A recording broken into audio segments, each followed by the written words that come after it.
Padel je relativno nov šport. Združuje elemente tenisa in skvoša, vendar je po svoji nezahtevnosti igre veliko bolj dostopen vsem starostnim skupinam. Ustvarila sta ga španska bogataša Enrique Corcuera in Alfonso de Oenloy. V Španiji je hitro postal priljubljen. Nastali so prvi klubi, organizirali so tekmovanja in turnirje in novi šport se je hitro razširil po svetu. Danes je prisoten v več kot 80 državah. Mednarodni turnirji privabljajo vrhunske igralce z vseh koncev sveta. Nekaj padel klubov imamo tudi v Sloveniji. V športni dvorani Ludus Beach Park Ljubljana na padel igrišču lahko vadite tehnike udarcev, pridobivate kondicijo, trenirate odzivnost ter taktike igre. Je manj zahteven kot tenis. Poglejmo si, kakšna so pravila igre, tehnike in strategije in seveda športna oprema. Padel igrišče meri 20x10 metrov, sestavlja ga kletka in stekleni del. Pravila pa so praktično enaka kot pri tenisu. Stekleni del igrišča sestavlja steklo, mere 2x3 metre, gre za kaljeno steklo debeline centimeter. Steklo je sestavni del igre, se pravi, vsak igralec lahko koristi steklo za odboj žogice v samo igrišče. Žogica, ki se uporablja pri padlu, je praktično enaka kot pri tenisu. Poznamo pa padel igrišča, ki so na odprtih terenih in pa padel igrišča, ki so v dvoranah, se pravi zaprti tereni. Razlika je praktično samo to, da tista, ki so pokrita, lahko jih uporabljamo skozi celo koledarsko leto. Padel je fizično manj zahteven kakor tenis, se pravi, ker je manjše igrišče. Se ni treba, niso tako ekstremni gibi mogoče, kakor so pri tenisu. Je pa razlika od ostalih športov zato, ker so te efekti sten in drugih površin, je treba zelo veliko razmišljati, kam žogo udariti.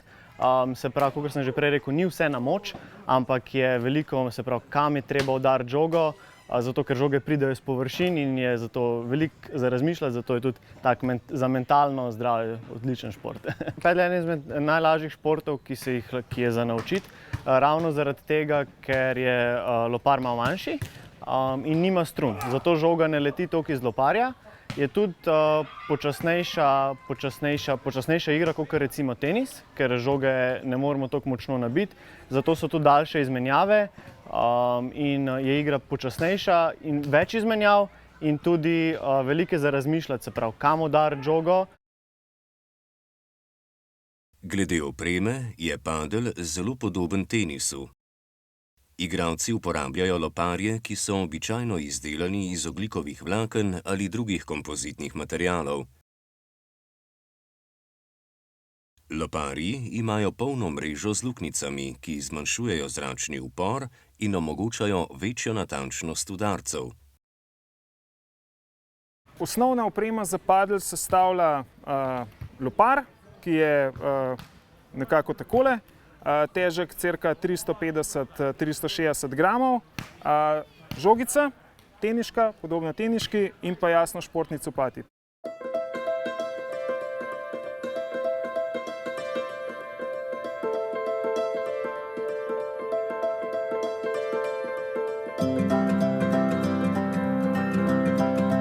Partnerja v padlu morata vedno, je zelo pomembno, da sodelujeta med sabo, ravno zato, ker morata biti v enaki poziciji na igrišču, ali sta oba na mreži, se pravi v napadu, ali sta oba v obrambi.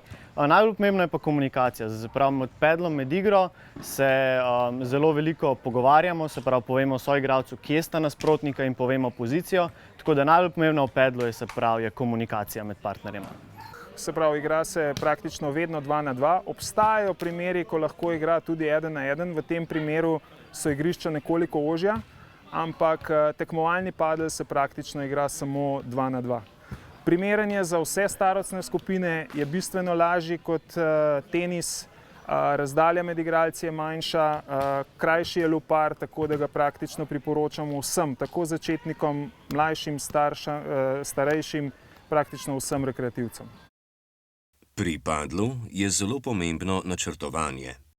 Igralci morajo biti sposobni braniti svojo polovico igrišča, hkrati pa izkoriščati šibkosti nasprotnika.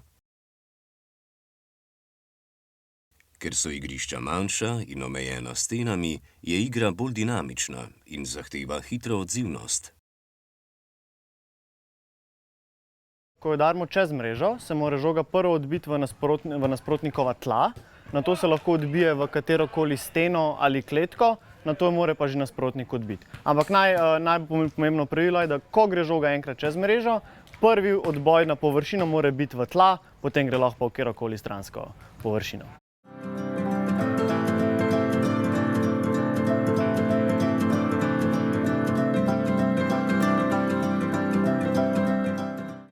Zanimanje za padel narašča tudi med rekreativnimi igralci, saj je šport enostaven za začetnike, obenem pa ponuja izziv tudi izkušenim igralcem. V Sloveniji imamo 6 licenciranih trenerjev.